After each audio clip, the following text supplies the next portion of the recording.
The country would rather not have to pay $100,000, but they'd rather, how do you do that? You hire Americans. For decades, young Indians were told that success meant heading west, that wealth, recognition, and a global career could only be earned by leaving home for the United States of America. Silicon Valley became the promised land, Wall Street the pinnacle of ambition, and H-1B visa the golden ticket. Families built dreams around it, students shaped their education for it, and the brightest minds of India set their sights on crossing oceans. But now, that dream faces a harsh reality.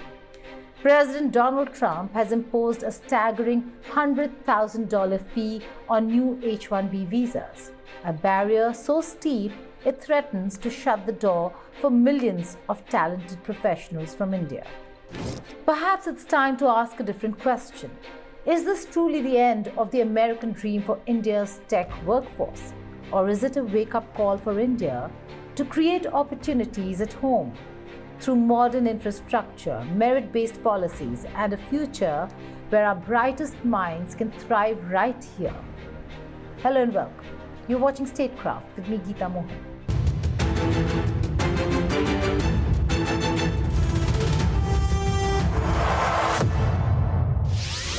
They say the American dream is universal. For decades, it was the beacon for millions of young Indians, a promise of opportunity, prosperity, and global recognition.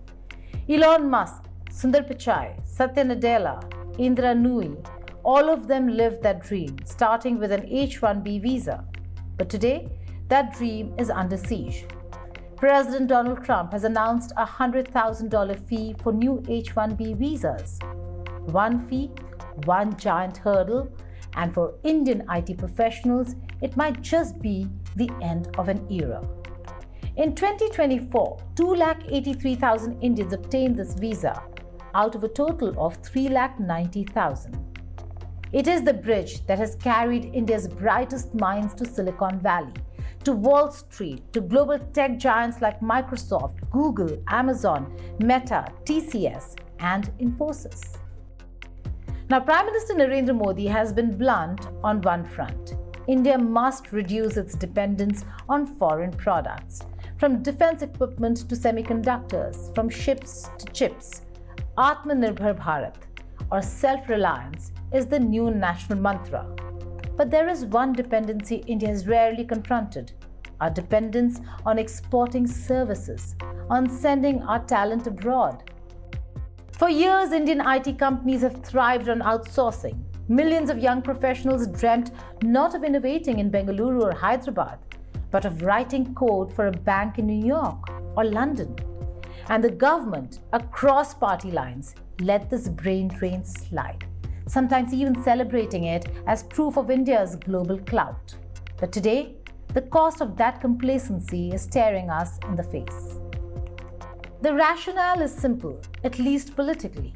Trump frames it as protecting American jobs. He claims the H-1B program has been exploited to replace domestic workers with cheaper foreign talent. The share of IT workers on H-1B visas has grown from 32% in 2003 to over 65% in recent years. MAGA supporters see this as stopping Indians from stealing American jobs. And for those who think outsourcing could be the workaround, Trump has already shut that door too.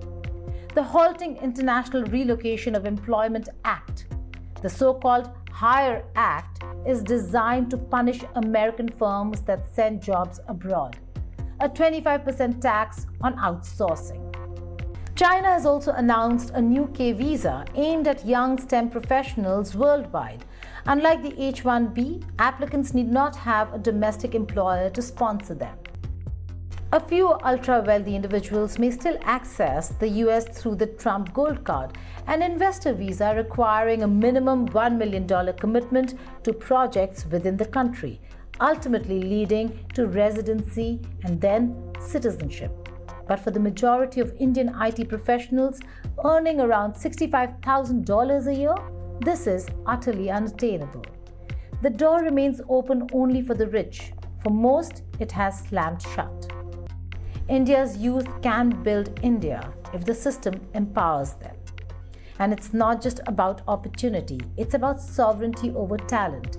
Every engineer, developer, or innovator who leaves is a potential builder of India lost to a foreign land.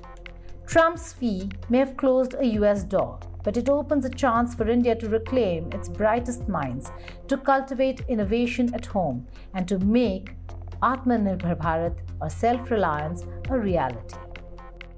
Policies that reward merit, foster research and innovation, support startups, and simplify business regulations can keep the brightest minds at home rather than sending them overseas. The question is no longer whether Indians can succeed abroad. It's whether India can build a future that inspires them to stay, innovate, and lead. It's time to end the US obsession and start building that future here in Bengaluru, Hyderabad, Pune, and beyond. Thank you for watching Statecraft.